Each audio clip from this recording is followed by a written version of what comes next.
அதனால பார்த்தீங்கன்னா, அதிர்ஷ்டம் தரும். ஆமைய வந்து நம்ம என்னைக்கு வாங்கலாம் அப்படின்னு பார்த்தீங்கன்னா, புதன்கிழமை, வியாழக்கிழமை, வெள்ளிக்கிழமை நாள்கள் வாங்கலாம். அது எந்த மாரி டைம்ல வாங்கலாம்ன்னு பார்த்தீங்கன்னா, சுக்கிர ஓர, குரு ஓர இந்த மாரி நேரத்தில வந்து நம்ம வாங்கி வைக்கலாம். நமக்கு இந்த மாரி செட்டா தான் கிடைக்கும். இந்த மாரி பவுல்ல வந்து நம்ம தண்ணி ஊத்திட்டு அதில காயின் போட்டு வைக்கலாம். இல்லன்னா நீங்க வெறும் காயினாவும் வந்து இந்த பவுல்ல போட்டு வைக்கலாம். இது பார்த்தீங்கன்னா, நேர்மறை ஆற்றலை வந்து அதிகரிக்கும். செல்வ செழிப்பு ஏற்படும். இது வந்து பார்த்தீங்கன்னா, நம்மளோட பணத்த வந்து ஈர்க்கும். பவுல்ல தண்ணி ஊத்தி வைக்கிறப்ப பார்த்தீங்கன்னா, நல்ல ஒரு குட் வைப்ரேஷன் வரும்.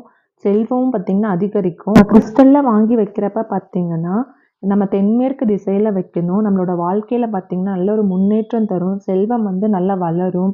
இந்த கிறிஸ்டல் பவுல பார்த்தீங்கன்னா, வடகிழக்கு திசையில வைக்கிறப்ப நமக்கு வந்து புகழும், செல்வாக்கும் வந்து அதிகரிக்கும். அதே மாரி நம்ம வந்து உட்டன்ல வாங்கி வைக்கிறப்ப பார்த்தீங்கன்னா, நம்மளோட வீட்ல வந்து சண்டை இருக்கு அப்படின்னா, அதுவுமே சரியாகும்.